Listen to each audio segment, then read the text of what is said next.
तो ये सीरियल का 4वां एपिसोड है। इसमें हम सबसे पहले एक कमरा देखते हैं जहाँ पे कई सारे कागज फैले पड़े हैं। इन्हीं कागजों के बीच विवस्वान सो रहा होता है। विवस्वान को लैंसन ने सजा दी थी 300 बार यहाँ के नियम लिखने की। इन कागजों पे वही नियम लिखे हुए हैं। विवस्वान को बाहर से आवाज सुनाई देती है तो विवस्वान एकदम से उठता है, कहता है अरे नहीं, समारोह शुरू हो गया। इतना कहने के बाद विवस्वान भागता हुआ बाहर चला जाता है। दूसरी सीन में हम देखते हैं इस पुराने जमाने का क्लासरूम, यहाँ पे सबको ज्ञान दिया जा रहा होता है। यहाँ के ज्ञान इतने लंबे चलते हैं कि विवस्वान बोर होने लगता है। विवस्वान धीमी आवाज में कहता है इनके नियम तो खत्म होने का नाम ही नहीं ले रहे, ऐसे तो घंटों खड़े रहना पड़ेगा। यहाँ पे क्राउड इसमी यानी कि किसी भी तरीके के जानवर को पालना मना है। लेकिन एक निये नाम का लड़का यहाँ पे चिड़िया लेकर आता है, वो भी छुपा कर। लेकिन चिड़िया आवाज करती है, उसकी आवाज सबको सुनाई देती है। लेकिन क्लास के दौरान किसी भी तरीके की हलचल करना मना है। लेकिन विवस्वान एक शरारती लड़का है, वो इधर उधर देखने लगता है। जब वो देखता है तो उसे पता चलता है निये के पास कुछ है, तो वो पूछता है तुम क्या छुपा रहे हो। तो निये उसे चुप रहने का इशारा करता है और फिर वो इधर उधर देखता है, फिर उसे चुपके से दिखाता है कि उसके पास एक चिड़िया है। विवस्वान पूछता है ये क्या है। निये कहता है 3 दिन से मैं इसका पीछा कर रहा था, लेकिन आज यहाँ आते वक्त मैंने इसे पकड़ लिया। तुम्हें कैसा लगा। विवस्वान कहता है हाँ वाकई खूबसूरत तो ये है। और इसी तरीके से ये लोग खुशू खुशू यहाँ पे बातें करने लगते हैं। तभी लैंसन इन्हें घूर के देखता है तो निये लैंसन को देखकर चुपचाप सीधा खड़ा हो जाता है। लेकिन विवस्वान पलट के लैंसन को मुस्कुरा के हाथ दिखाने लगता है, लेकिन लैंसन इसका कोई जवाब नहीं देता। वो मुंह घुमा के सीधा खड़ा हो जाता है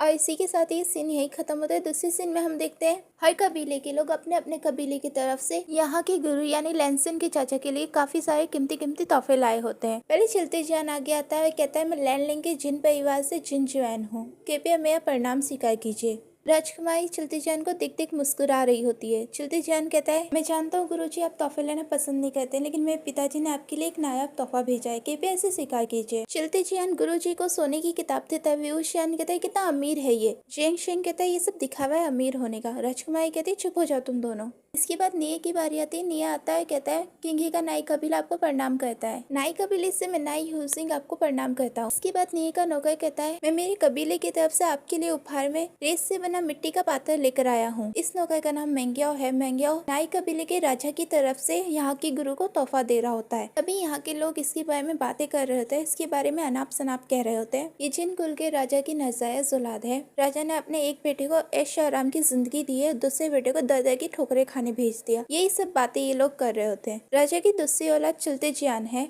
जो कि यहाँ खड़ा इन लोगों की बातें सुन रहा होता है। मेंग्याओ को लोगों की बातें बुरी लगती है, लेकिन मेंग्याओ पलट के किसी को जवाब नहीं देता, क्योंकि मेंग्याओ को सबकी नजरों में अच्छा बनना है। लेकिन मेंग्याओ इतना बुरा इंसान है कि वो आगे चल के बदला लेने में अपने लोगों को भी नहीं छोड़ता। इसके बाद लैंसन की चाचा सबको चुप रहने के लिए कहते हैं। तभी लैंसन का भाई आगे आके मेंग्याओ से कहता है मैंने सुना था गुरु प्रमुख नाई का सेवक बहुत ही काबिल है, आज अपनी आंखों से देखने के बाद विश्वास भी हो गया। इसके बाद लैंसन का भाई मेंग्याओ से तोहफा ले लेता है। ये चैप्टर यही खत्म होता है। दूसरे चैप्टर में वेंगचाओ वेंकी और वेंकी के भाई को यहाँ छोड़ने के लिए आता है, लेकिन दरवाजे पे दरबारी रोक लेते हैं। दरबारी वेंगचाओ से निमंत्रण पत्र दिखाने के लिए कहता है, लेकिन वेंगचाओ निमंत्रण पत्र दिखाने के बजाय दरबारी की गर्दन जला देता है। तभी वेंकी आगे आके अपनी जादुई शक्ति की मदद से आग बुझा देती है। वेंगचाओ से कहती है ये सब करना बंद करो, सरदार ने मुझे यहाँ गुप्त रूप से जांच करने का आदेश दिया है। वेंगचाओ कहता है वेंकिंग तुम जैसे छोटे मोटे कबीले हमेशा डर के जीते हैं, लेकिन याद रखो जहाँ तक हमारी बात है ये बस एक नमूना है। ये सुन के वेंकिंग को गुस्सा आता है, लेकिन वेंकिंग कुछ नहीं बोलती। दूसरी सीन में हम जेंग शेंग को देखते हैं, जो अपने पूरे कबीले की तरफ से यहाँ के गुरुजी को प्रणाम कराता है। लेकिन वेंगचाओ यहाँ पे आके बीच में उसकी बात काट देता है। कहता है मैंने सुना था क्राउड में प्रवेश करना बहुत मुश्किल है।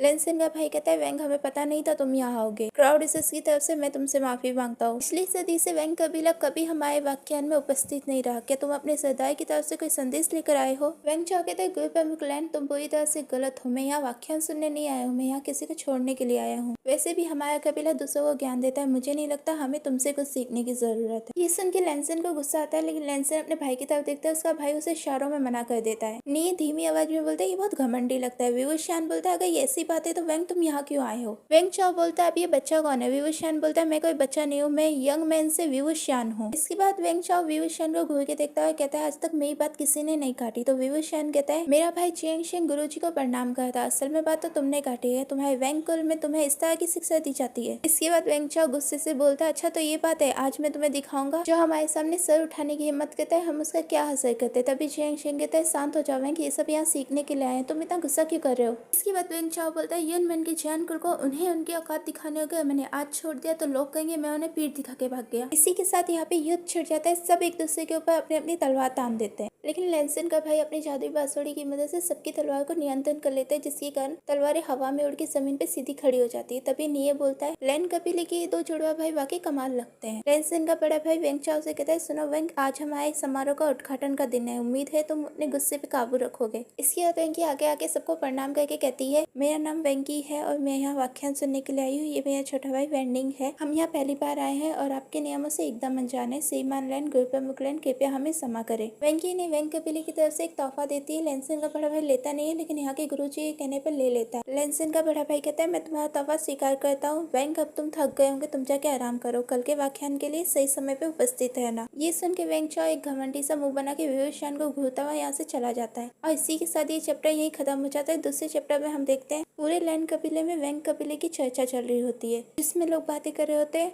वेंग कबीले से कोई व्याख्यान सुनने यहाँ आया, ये तो बहुत अजीब बात है। ऊपर से वेंग चाओ को भी उनके साथ भेजा। वेंग चाओ बहुत घमंडी और गुस्सेल इंसान है, जो हमने देखा है तो कुछ भी नहीं था। वहाँ से गुजरते हुए निये, व्यूशान और जेंगशंग उनकी बातें सुनते हैं। निये व्यूशान से कहता है, एक बात बोलो भाई, भी तुमने कमाल कर दिया, तुमने वेंग चाओ का सामना करने की हिम्मत दिखाई है, तुम वाकई कमाल हो, तुम्हारे सिवा एक और कर भी नहीं सकता। व्यूशान कहता है, हमें उससे डरने की क्या जरूरत है, मुझे ऐसे लोगों को सीधा करना अच्छे से आता है। तभी निये उदास सा चेहरा बना के कहता है, काश तुम्हारे जैसी हिम्मत मेरे अंदर भी होती। व्यूशान कहता है, अरे इसमें क्या है। जेंगशंग कहता है, मेरा भाई सच में बहुत बहादुर है। इसके बाद व्यूशान के दिमाग में शरारतें चलने लगती है। व्यूशान निये से कहता है, बहादुर बनने से पहले खेल आना जरूरी है। निये उत्साहित होकर पूछता है, खेल? मुझे भी सीखना है। व्यूशान कहता है, तुम्हें सीखना है, मैं सिखा सकता हूँ, क्यों ना हम दोनों मिलकर क्राउड का चप्पा चप्पा छान मारे। इसके बाद व्यूशान निये के कान में कहता है, पहाड़ी के पीछे एक झरना है, क्यों ना हम वहाँ जाके मछली पकड़े। निये व्यूशान से कहता है, तुम मजाक तो नहीं करे ना। व्यूशान कहता है, नहीं मेरे दोस्त। जेंगशंग कहता है, सुनो भी, उससे मत बिगाड़ो, कल व्याख्यान शुरू हो जाएगा, भूलो मत, अभी भी तुम्हें यहाँ के 260 पर नियम लिखने हैं। ये बात सुन के व्यूशान मुंह बनाता हुआ कहता है, अरे नहीं, फिर से नहीं, ये बात याद दिलाना तुम्हें जरूरी था क्या। इसी के साथ व्यूशान इसे इग्नोर करके जाने लगता है। निये भी इसके पीछे पीछे जाता है। दूसरी सीन में हम इन तीनों को बाहर आते हुए देखते हैं। बाहर इन्हें लैंसन मिल जाता है। व्यूशान लैंसन को हाथ दिखाते हुए कहता है, अरे सुनिए, जरा सुनिए, मैं हूँ, क्या आपने मुझे पहचाना नहीं। लैंसन व्यूशान को देख के इतना बुरा इग्नोर करके चला जाता है। तभी व्यूशान कहता है, लगता है उन्होंने मुझे सुना नहीं, वरना वो मुझे जानते हैं। तभी निये कहता है, भाई भी आप मसूल लैंसन को भी जानते हो, लैन गुरु का दूसरा बेटा है लैन वांगजी। जब तक मैं यहाँ पे हूँ, मैं तो इनके सामने नहीं जाने वाला। व्यूशान बोलता है, इसमें कौन सी बड़ी बात है, तो मैं एक बात बताऊँ, कल रात को तो इसका मेरा सामना भी हुआ था और जबरदस्त तो लड़ाई भी हुई थी। ये सुन के निये इसकी तारीफ करने लगता है। यही सब बातें करते हुए ये दोनों यहाँ से चले जाते हैं। दूसरी सीन में हम लैंसन के चाचा और भाई को देखते हैं, जो की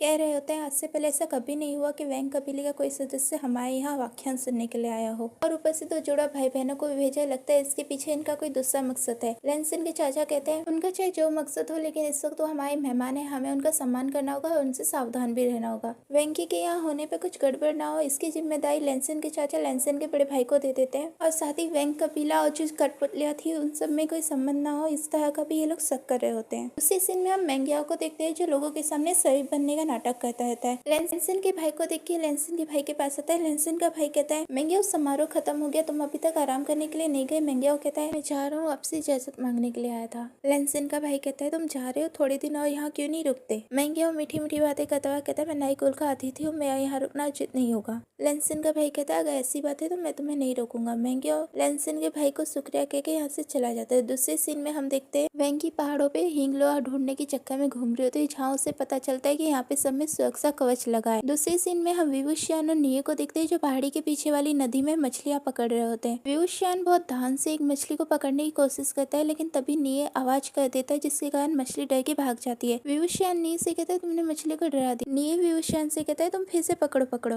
विवुशियान एक मछली पकड़ के निये को फेंक के देता है, लेकिन निये कैच नहीं कर पाता, उससे वो मछली पानी में गिर जाती है। तब विवुशियान कहता है, देखो भाई, तुम्हें मछली पकड़ने नहीं आती, ठीक है, लेकिन तुमने मेरी पकड़ी हुई मछली भी यूं गवा दी। ये कहता है, मुझे माफ कर दो वी, मैं यहाँ पर्वत है लेकिन नदी नहीं, लेकिन तुम्हारे यंग मैन में तो चारों ओर नदी और तालाब है। वैसे भी हम जादू का इस्तेमाल कर सकते हैं, तो हाथों से मछली पकड़ना क्यों। विवुशियान कहता है, जादू से मछली पकड़ोगे, इसमें क्या मजा है, मेरे साथ होगे तो सब सिखा दूंगा, ऊंचे पहाड़ों पर चढ़ना, हाथों से मछली पकड़ना। नहीं कहता है, अभी तुमने जो कहा बात तो सही है। इसके बाद ये लोग दोबारा मछली पकड़ने लगते हैं। विवुशियान मछली पकड़ते हुए बोर हो जाता है, तो मस्ती करने के लिए निये को पानी में ढकेल देता है। इसके बाद विवुशियान को एक आहट सुनाई देती है, जिसके कारण वो उस उत्सव देखने के लिए जाता है, लेकिन रास्ते में वेंकी मिल जाती है। विभूषण वेंकी से पूछता है, वेंकी तुम यहाँ क्या कर रही हो? वेंकी सोच में पड़ जाती है। विभूषण उसके हाथ में सुई को देख के कहता है, अरे वाह, तुम्हारी ये सुई तो वाकई कमाल की लगती है। वेंकी एकदम से अपना हाथ हटा के कहती है, इसको छूना मत, तुम्हें किसी ने बताया नहीं दूसरों की चीजों को नहीं छूते। विभूषण मुस्कुरा के वेंकी से कहता है कि मैंने सिर्फ इतना सुना है कि वेंक कबीले की एक लड़की है जो बहुत ही घमंडी और निर्दयी है और सीधे मुंह किसी से बात भी नहीं करती। इतना सुनने के बाद वेंकी विभूषण को घूर के देखते हुए यहाँ से जाने लगती है। विभूषण दोबारा उसे आवाज लगा के रोकता है, पूछता है, तुमने अभी तक मेरे सवाल का जवाब नहीं दिया, तुम यहाँ क्या कर रही हो? जहाँ तक मुझे पता है यहाँ लोग घूमने तो नहीं आते, तो लगता है तुम कुछ खोज रही हो। विभूषण ये इसलिए पूछ रहा था क्योंकि विभूषण को वेंकी पे शक हो रहा था। जो उसने अभी अजीब सी आवाज सुनी वो कहीं वेंकी की वजह से तो नहीं। वेंकी बहाना बनाते हुए बोलती है, अगर ऐसी बात है तो तुम यहाँ क्या खोज रहे हो? विभूषण हकलाते हुए बोलता है, मैं यहाँ एक जरूरी काम से आया था।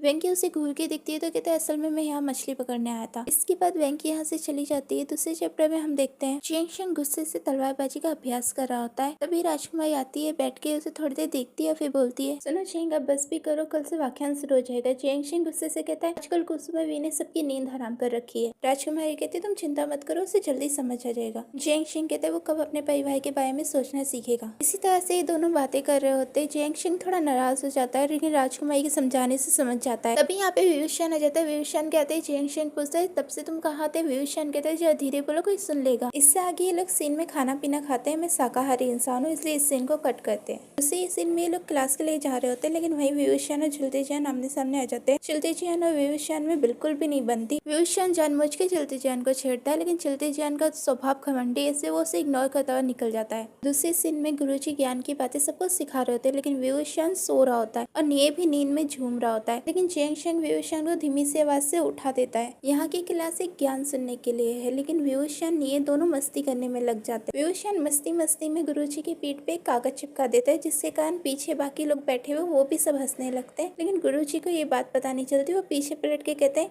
तुम सब क्यों हंस रहे हो? हंसना बंद करो। इतना कह के गुरुजी वापसी पलट जाते हैं। पीछे बैठा लैंसन ये देख लेता है। वो अपने जादू की मदद से उस कागज को हटा देता है। विभूषण को घूर के देखने लगता है। विभूषण उसे देख के हंसता होता है, लेकिन लैंसन का गुस्सा इतना सख्त होता है कि विभूषण मुंह बनाते हुए चुप हो जाता है। लेकिन थोड़ी देर बाद वो फिर बोर होने लगता है, तो अपने जादुई कागज में जान फूंक के लैंसन के ऊपर छोड़ देता है। ऐसा करते हुए गुरुजी उसे पकड़ लेते हैं और चिल्ला के उसका नाम पुकारते हैं। वो जादुई कागज लैंसन के कंधों पे चढ़ा होता है। लैंसन उसे अपने कंधे से खींच के हटाता है और विभूषण को घूरता हुआ उस कागज को मुट्ठी में बंद कर लेता है। ये देख के विभूषण और निये दोनों ही उसका मजाक उड़ाते हुए हंसने लगते हैं। तभी गुरुजी विभूषण से भारी भारी सवाल पूछने के लिए तैयार हो जाते हैं। गुरुजी कहते हैं, लगता है तुम पहले से सब जानते हो, तुम ये सवालों का जवाब तो बताओ, भूत प्रेत पिशाच या दाना फेक होते हैं? विभूषण मना कर देता है, तो गुरुजी पूछते हैं, क्यों नहीं, इनमें क्या फर्क है? निये की समझ में कुछ नहीं आता। वो पंखे से अपना सर खुजलाने लगता है। तो विभूषण कहता है, मृत इंसानों से पिशाच बनता है, दानव जिंदा इंसानों से तैयार होता है, मरने के बाद इंसान भूत बनता है, और पिशाच गैर कानूनी तरीके से मरे हुए इंसान से बनता है। इतना कहकर विभूषण बहुत खुश हो जाता है, लेकिन गुरुजी उसे इतने में नहीं बख्शते। वो उससे और सवाल जवाब करते हैं, लेकिन विभूषण हर सवाल का सही जवाब देता है। यहाँ तक कि वो हर कबीले के बारे में भी सवाल करते हैं। विभूषण उसका भी सही सही जवाब देता है, सबका ध्यान अपनी ओर कर लेता है। यहाँ तक कि गुरुजी भी एक पल के लिए चुप हो जाते हैं और फिर विभूषण से कहते हैं, तुम जान खुल गए, इसलिए तुम्हें सब पहले से पता है, जवाब याद है, इससे ज्यादा खुश होने की जरूरत नहीं है। ये सुन के विभूषण मुंह बनाता है। राजकुमारी उदास हो जाती है। फिर गुरुजी दूसरा सवाल पूछते हैं। गुरुजी पूछते हैं, एक जल्लाद है जिसके माता पिता है, बीवी बच्चे हैं, लेकिन 100 से ज्यादा लोगों को मौत की घाट उतार चुका है, लेकिन एक दिन अचानक उसकी मौत हो जाती है और 7 दिनों तक उसकी लाश वहीं पड़ी रहती है। अब नफरत की ऊर्जा की वजह से वो भूत बनकर सबकी हत्या करने लगता है, तो क्या करना चाहिए? ये सवाल इतना मुश्किल था कि सब सोच में पड़ जाते हैं। तभी नहीं किताब में देखने लगता है, तो गुरुजी गुस्से में बोलते, किताब मत खोलो, खुद से सोच के जवाब दो। विभूषण और चलते जियान भी इस सवाल का जवाब सोचने लगते हैं। तभी गुरुजी इस सवाल का जवाब लैंसन से पूछते हैं। लैंसन खड़ा होकर इस सवाल का जवाब देता है। वो कहता है, हमारे पास 3 रास्ते, पहले उसे आजाद करो, दूसरा उसे दबा दो, तीसरा उसे नष्ट कर दो। पहले उसकी लाश परिवार के हवाले करो, आखिरी इच्छा पूरी करो, बाद में बंधन मुक्त कर दो। अगर नाकाम रहे तो उसे काबू करो, अगर नफरत हावी हो चुकी तो उसे जड़ से मिटा दो। याद रहे, हमें इस दुनिया में संतुलन बनाए रखना होगा। गुरुजी लैंसन का जवाब सुनने के बाद कहते, तुम्हारे हर लफ्ज सही है। अगर जिंदगी में कामयाब बनना है तो तुम सबको इसके जितना मजबूत बनना होगा। अगर कोई इंसान अपने मामूली दुश्मन को हरा के इतराने लगता है, खुद के बारे में गलत फहमियां पालता है, तो आज नहीं तो कल उसका गर्व टूटना निश्चित ही है। इतना कहने के बाद गुरुजी हल्का सा मुड़ते हैं कि तभी विभूषण हाथ उठाए कहते हैं, गुरुजी मेरा एक सवाल है। इतना कहते विभूषण की सबकी नजर विभूषण को देखने लगती है। गुरुजी कहते हैं, पूछो। विभूषण कहता है, हम उसको आजाद क्यों करेंगे, जबकि देखा जाए तो ये नामुमकिन है। अगर वो कहता है मुझे नए कपड़े चाहिए, तो उसकी इस इच्छा को पूरी करना आसान है, इसमें कोई दिक्कत नहीं है, लेकिन तभी वो बदले की भावना से सबकी जान लेता है, तो क्या करे? तभी लैंसन कहता है, तो हमें उस पर काबू करना होगा, जरूरत पड़ने पे जड़ से मिटा देना होगा। विवस्वान कहते हैं तो सिर्फ वक्त की बर्बादी है। ये जवाब तो मैं भी जानता था, लेकिन मैं चौथे रास्ते के बारे में सोच रहा था। गुरुजी कहते चौथे रास्ते के बारे में मैंने कभी नहीं सुना, तुम्हें बता दूं? विवस्वान कहता है उस चिल्लात की मौत अचानक ही हुई थी, जाहिर है वो भूत ही बना होगा। मैंने से पहले उन्हें 100 से ज्यादा लोगों की जान ली थी, तो क्यों ना हम उसकी कब्र खोद के नफरत को बाहर निकाले और उसकी नफरत का इस्तेमाल उस भूत को हराने के लिए करे। इतना सुनते ही गुरुजी नाराज हो जाते हैं। विवस्वान को डांटते हुए कहते हैं तुम्हारी हिम्मत कैसे हुई? दानवों को मिटाना, भूतों को मुक्ति देना, ये हमारा कर्तव्य है। एक तो तुम पढ़ाई नहीं करते, ऊपर से तुम उनकी नफरत को बढ़ावा दे रहे हो, ये कुदरत के नियमों के खिलाफ है। विवस्वान जितना शरारती और नटखटा है उतना ही समझदार भी है। वो बेवजह कोई बात नहीं बोलता, लेकिन कोई भी उस पर भरोसा नहीं करता है। विवस्वान कहते हैं गुरुजी कुछ आत्माओं को हम काबू नहीं कर सकते, तो क्यों ना हम उसका इस्तेमाल करें। महानियों ने जब बाढ़ को काबू किया था तो उन्होंने रोकने की बजाय मोड़ना सही समझा था। आपका तरीका भी अमरूद की तरह इससे गलत है। इतना सुनते ही गुरुजी गुस्सा हो जाते हैं। वहाँ पे बड़ी चीज विवस्वान को फेंक के मारते हैं। तो विवस्वान कहता है गुरुजी अथापी की ऊर्जा भी हो जाए, नफरत की ऊर्जा भी हो जाए, अथापी की ऊर्जा के लिए कुछ भी नामुमकिन नहीं है, तो हम नफरत की ऊर्जा का इस्तेमाल क्यों नहीं करते? इसकी बात गुरुजी कहते तुम मेरे दूसरे सवाल का जवाब दो, तुम उस नफरत की ऊर्जा को काबू कैसे करोगे कि वो तुम पे हावी ना हो? विवस्वान कहता है वो तो मुझे नहीं पता। इतना सुनते गुरुजी फिर उसे दूसरी चीज फेंक के मारते हैं और कहते हैं अगर यही तुम्हारा जवाब है तो तुम यहाँ रहने के लायक नहीं, जगह अनुशासन का पाठ 1000 बार लिखो। इसके बाद विवस्वान मुंह बनाते हुए गुरुजी को प्रणाम करते हुए लैंसन को घूरता हुआ यहाँ से चला जाता है। गुरुजी लैंसन को भी इसके ऊपर नजर रखने के लिए इसके पीछे भेज देते हैं। दूसरे सीन में हम वेंडिंग को देखते हैं जो पहाड़ से गिरते एक पत्थर के टुकड़े पे निशाना लगा रहा होता है। उसका निशाना बहुत सही होता है। तभी विवस्वान आके कहता है वाह वेंडिंग, तुम्हारा निशाना तो वाकई कमाल का है। इतना सुनते वेंडिंग डर जाता है। विवस्वान उसके पास आके कहता है मुझे माफ करना, मैंने तुम्हें डरा दिया। मेरे भाई तुम तो बहुत अच्छे तीरंदाज हो, तो तुमने कॉम्पिटिशन में हिस्सा क्यों नहीं लिया? तो वेंडिंग कहता है तुम खामा खामा मेरी तारीफ कर रहे हो, मैं इतना अच्छा नहीं हूँ, मैं सीखना चाहता हूँ। विवस्वान कहते हैं तुम झूठ मत बोलो, तुम वाकई बहुत अच्छे तीरंदाज हो, हम लोग तुम्हारा मुकाबला नहीं कर पाएंगे, चलो हम एक दूसरे को सिखा के तरक्की हासिल करते हैं। लेकिन पहले विवस्वान इससे पूछता है तुम यहाँ अकेले अभ्यास क्यों कर रहे हो और व्याख्यान सुनने तुम क्यों नहीं आते? वेंडिंग कहता है मैं अभी छोटा इसलिए मुझे इजाजत नहीं है, लेकिन तुम यहाँ क्या कर रहे हो? तो विवस्वान कहता है वो लैंड गुरु ने मुझे बाहर निकलते। वेंडिंग पूछता है क्यों? विवस्वान कहता है वो सब छोड़ो, चलो हम तीरंदाजी करते हैं। इसके बाद विवस्वान वेंडिंग तीरंदाजी करने लगते हैं। विवस्वान वेंडिंग को बहुत अच्छा सिखाता है। तभी वहाँ वेंकी आ जाती है। वेंकी की आवाज सुन के वेंडिंग का निशाना वेंकी की तरफ छुट जाता है। तभी विवस्वान हवा में उड़ के अपनी जादुई मंत्र की मदद से उस तीर का रुख दूसरी ओर मोड़ देता है। इसके बाद वेंकी वेंडिंग से पूछती है तुम इसके साथ क्या कर रहे हो? वेंडिंग कहता है ये मेरा दोस्त है, ये बहुत अच्छा है, ये मुझे तीरंदाजी सिखा रहा था। इसके बाद विवस्वान कहता है कैसी हो तुम? मैं भी तुम्हें याद कर रहा था, हम हमेशा इन पहाड़ियों पे क्यों मिलते हैं? क्या तुम मेरा पीछा कर रहे हो या फिर लैंड कभी इन पहाड़ियों पे कुछ ढूंढ रही हो? वेंकी विवस्वान की बात सुन के नाराज हो जाती है और कहती विवस्वान बकवास मत करो, इतना कह के यहाँ से चली जाती है। लेकिन विवस्वान को इस पे शक हो जाता है। इसके बाद विवस्वान एक पहाड़ी पे जाता है और ये चारों एपिसोड यहीं खत्म हो जाता है।